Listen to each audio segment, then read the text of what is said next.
Ladies and gentlemen, several months back, you had Brett Kavanaugh, who almost lost his life, conservative Supreme Court justice. Not a word from media, no preaching or pontificating. And you can look at these articles, AP News, man sentenced for ending woman's life during political argument, December 28, 2021. This is a man who ended this woman's life, I don't want to get into the details, while she was holding her 2-year-old son over an argument about the 2016, okay? And he was voting for Clinton, okay? You don't hear these stories. Everything is sensationalized. Press Telegram, here's the article. Also injured her husband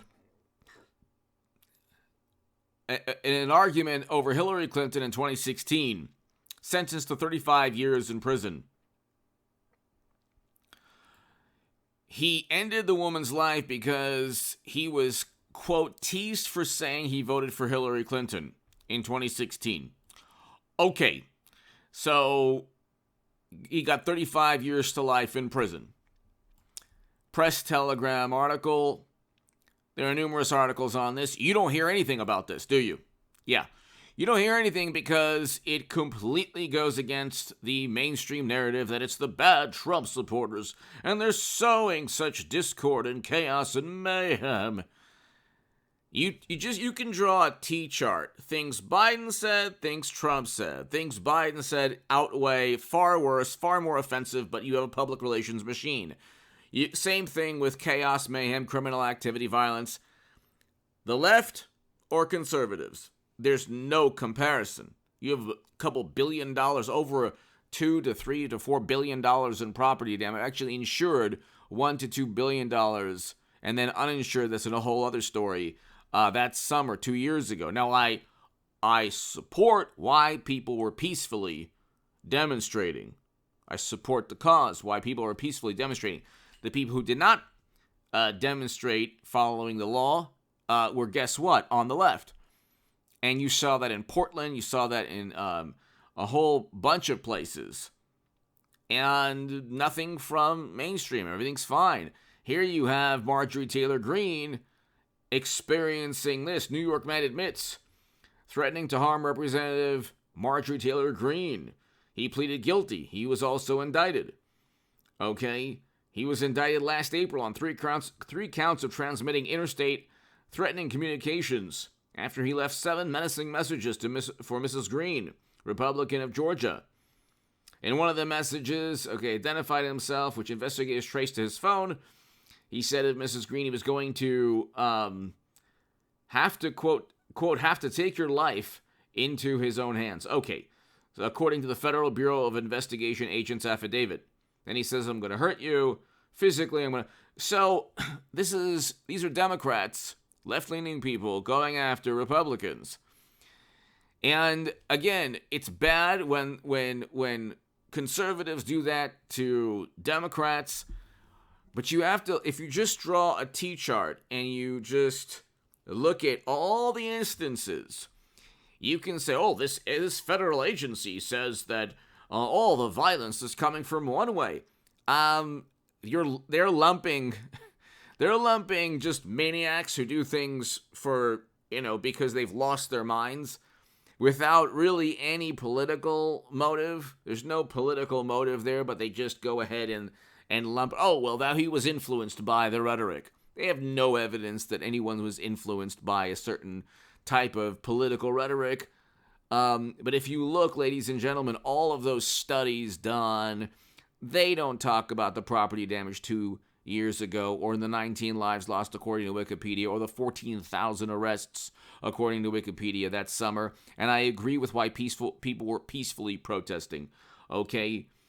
But here you have Axios. New York man admits to leaving Marjorie Taylor Greene voicemail threats. Okay, so he's been indicted. He faces a number of years in prison. And you have an issue where Marjorie Taylor Greene's life was at risk. That's why she arms herself. That's why I've armed myself. That's why you might arm yourself. Second Amendment is there. I had my own threatening messages, or a person threatened my life, and I went to the police station, and years back the policeman said, yeah, you know what, Second Amendment, arm yourself. He literally told me arm myself, so I did. And you have to have a pristine record to obtain firearms. So I mean, it's difficult to do. Actually, it's not that difficult if you have a pristine record, but it's not easy. It's not the way the left thinks it's easy. Anyway, hit subscribe to this channel, ladies and gentlemen. 8 a.m. and 11 a.m. every single day. I will have a live stream today. I'm not exactly sure what time, but we'll have a live stream. We might have 2 live streams. And hit subscribe. Subscribe to H.A. Goodman's other channel. I took a couple of days off there, and I'm going to try to continue the momentum from last month. Go to H.A. Goodman's HAGoodman.com to read my writing in The Hill, The Huffington Post Salon, The Jerusalem Post, The Federalist, other publications. My Patreon is below. If you want to support my Patreon, your support is greatly, greatly appreciated, ladies and gentlemen. Patreon link is below, and the super thanks is below as well. Ladies and gentlemen, you have a situation where media doesn't care. Media, you have activists now, and for like 3-4 years in media. Since Trump, we do not have an objective, apolitical media.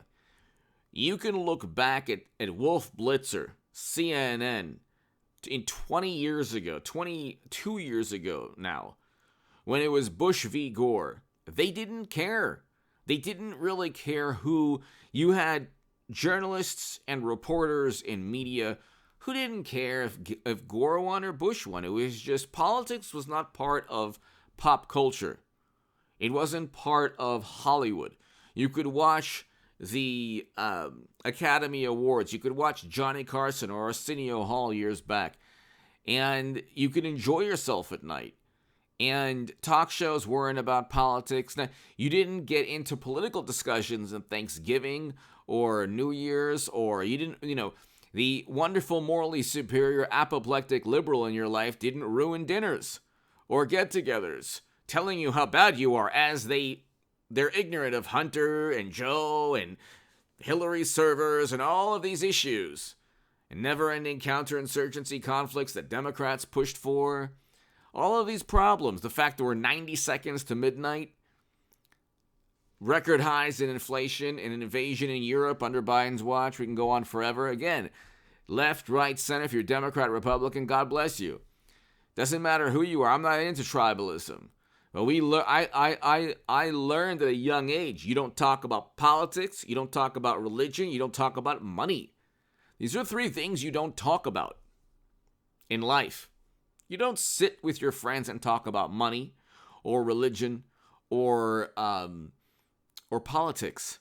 There's no point to it, especially when you have a rebuttal for everything like I do or like you do. If you watch this channel, you'll definitely have a rebuttal for a lot of things. But it's become so passionate because media realizes, and Democrats, media, FTX, they had $1 billion from Sam Bankman-Fried in FTX money, a failed Ponzi scheme, crypto exchange. They have Twitter files showing massive corruption, First Amendment laws broken, and yes, they were broken. I've read all the articles, the rebuttals, the viewpoints, the counterpoints, the arguments saying, well, that's just how things are done. Well, there's nothing wrong with the government getting involved. That was their trust and their safety and their protocol. That's the way that Twitter was run. It's like, well, they needed a pretext to suspend and censor the New York Post and silence 250,000 conservatives on Twitter.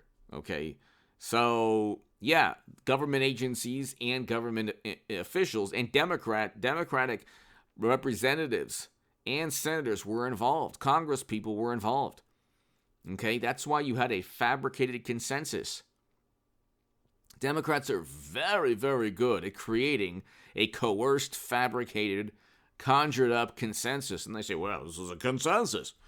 Well, you've silenced and you won't give a word or you won't allow anyone to give an opposing viewpoint. You won't have a dialogue.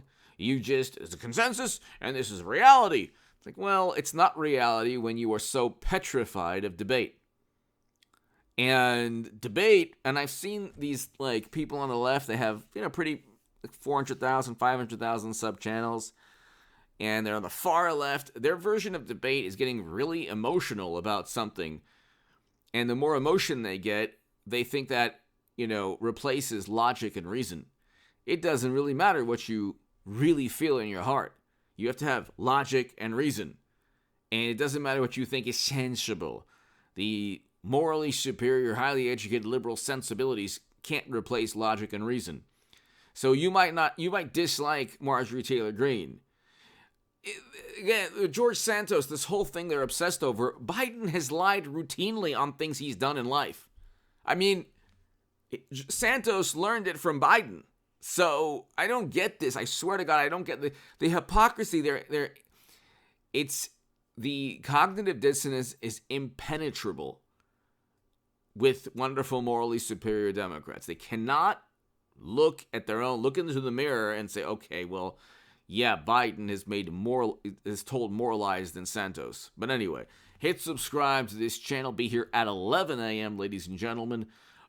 This month should be very interesting. Every month from here on out. People, we're going from 2023 to 2024. We have another presidential election in now less than 2 years. Okay? Literally less than 2 years. It's right around the corner. Tell your friends about this channel. We're over 203,000 subs because of you.